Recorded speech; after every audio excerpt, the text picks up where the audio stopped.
tidak ada pelanggaran. Pelanggaran ini tidak bisa didiamkan.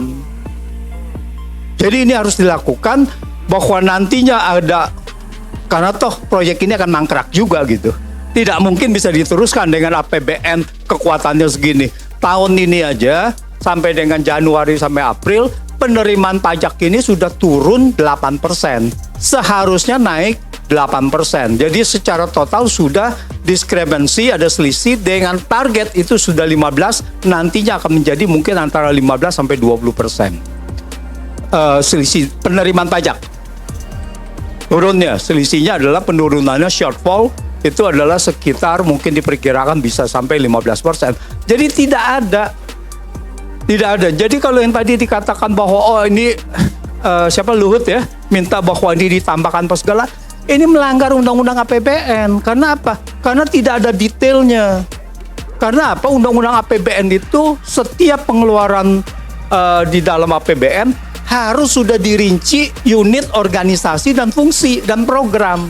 Jadi ini tidak ada gitu. Masa seenaknya aja, oh ya ini tinggal ditambahkan, nggak ada. Seperti juga waktu itu Bansos. Bansos itu tidak ada dananya. Harusnya adalah melanggar konstitusi gitu kan. Karena melanggar undang-undang APBN gitu. Ya. Jadi merugikan keuangan negara.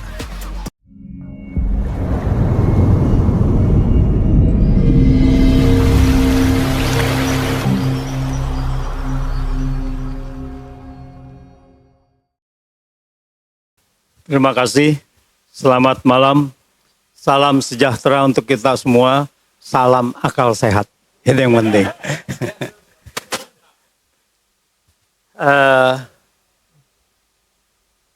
Tadi ya beberapa sudah disampaikan, tetapi saya ingin mempertegas lagi pendapat saya bahwa TPUA minta untuk proyek IKN ini dibatalkan. Cara membatalkannya ada beberapa cara. Tetapi kalau pendapat saya adalah bahwa ini wajib dibatalkan. Karena undang-undang IKN ini adalah melanggar konstitusi. Melanggar konstitusi. IKN ini bentuknya apa? Pemerintah daerah apa bukan? Pemerintah daerah di dalam undang-undang IKN ini kota, namanya kota pemerintah daerah. Otorita adalah badan administrasi. Jadi ini adalah pemerintahan daerah. Disebut bahwa ibu kota adalah pemerintah daerah, ibu kota negara dalam bentuk badan otorita. Nah ini yang melanggarnya karena pemerintah daerah adalah hanya bisa berbentuk provinsi, kabupaten, atau kota. Tidak bisa berbentuk badan otorita. Itu pertama. Kepemilikan lahan Indonesia itu ada di pemerintah daerah. Apakah itu kabupaten atau kota? Oleh karena itu, kita, rakyat membayar pajak bumi dan bangunan itu kepada pemerintah daerah, bukan kepada pemerintah pusat. Pemerintah pusat itu tidak ada lahan. Untuk daerah khusus, seperti Jakarta, kita ke pemerintahan daerah. Di IKN, itu dengan badan otorita, mereka itu melakukan aneksasi terhadap daerah seluas 256.000 hektar. Itu dimiliki dan masuk penerimaannya itu ke dalam APBN. Ini tidak boleh. Ini harus ke pemerintahan daerah. Tidak ada ini ke pemerintahan, nggak boleh APBN menerima itu. Kenapa ini dibentuk sebagai pemerintahan dalam bentuk badan otorita yang melanggar konstitusi? Karena di sini adalah pemerintahan Jokowi ini mau membangun IKN itu melalui APBN. Karena tanpa APBN tidak mungkin daerah bisa membangun ini. Inilah tujuan dari awalnya. Bahwa publik dibohongi, tidak ada dana APBN apa segala, kita sudah tahu.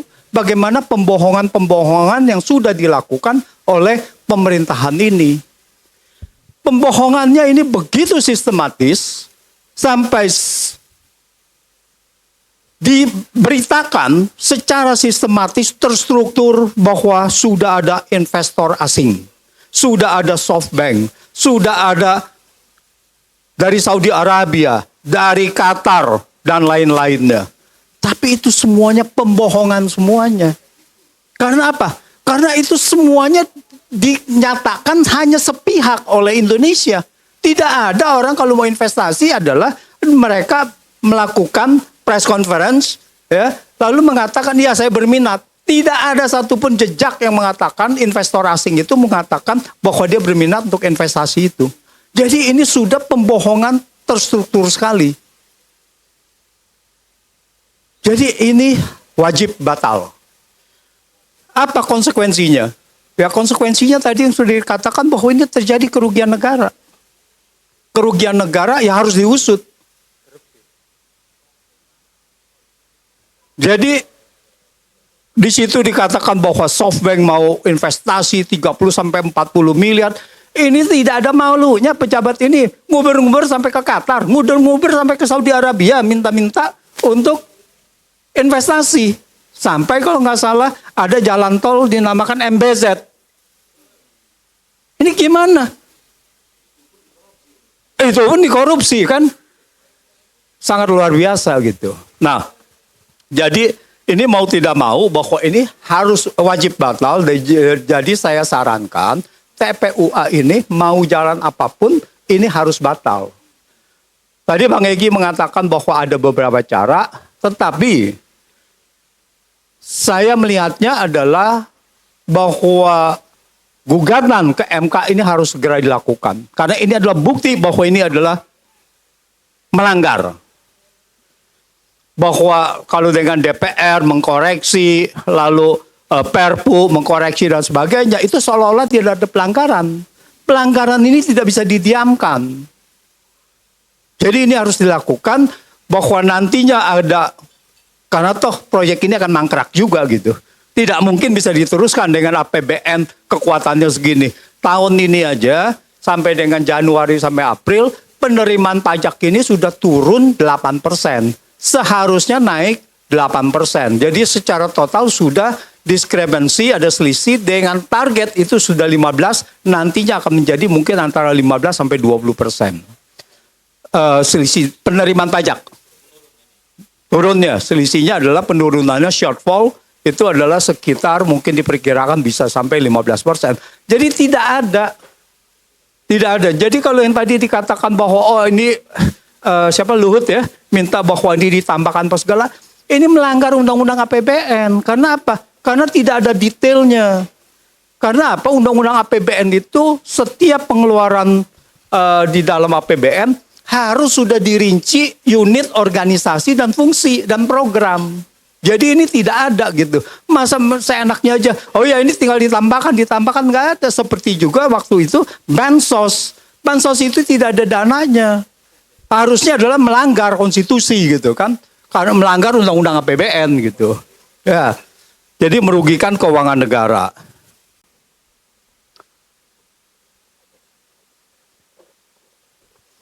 Terus poin selanjutnya adalah undang-undang DKJ ini sudah disahkan. Daerah khusus Jakarta. Jakarta ini sudah bukan ibu kota lagi. Meskipun ada embel-embelnya ini berlaku efektif, tetapi katanya berlaku tergantung dari kapan Perpres itu dikeluarkan. Artinya apa? Artinya kan ketidakpastian kan?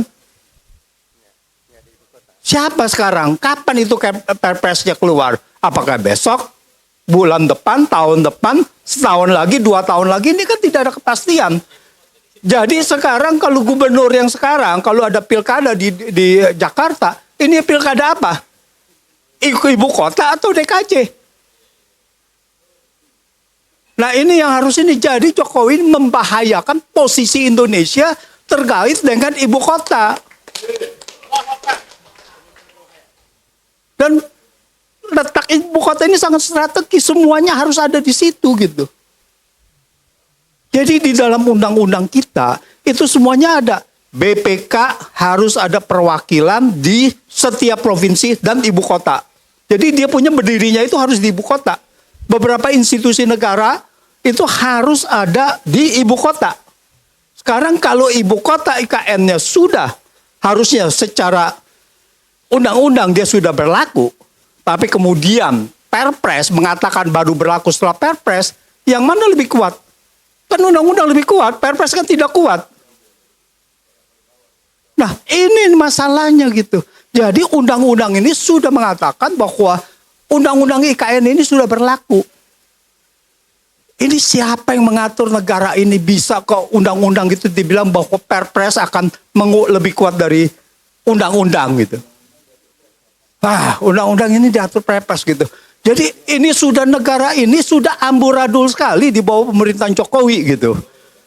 Jadi tidak bisa tidak bahwa ini harus dibatalkan dan Jokowi termasuk di dalam UIKN ini harus dimintakan pertanggungjawabannya gitu kan. Kapanpun apakah dia masih menjabat atau setelah menjabat, saya rasa ini semuanya harus digugat dan TPUA ini saya harapkan juga mempunyai akan mengadvokasi untuk hal ini penegakan kedaulatan dari kita punya hukum. Terima kasih.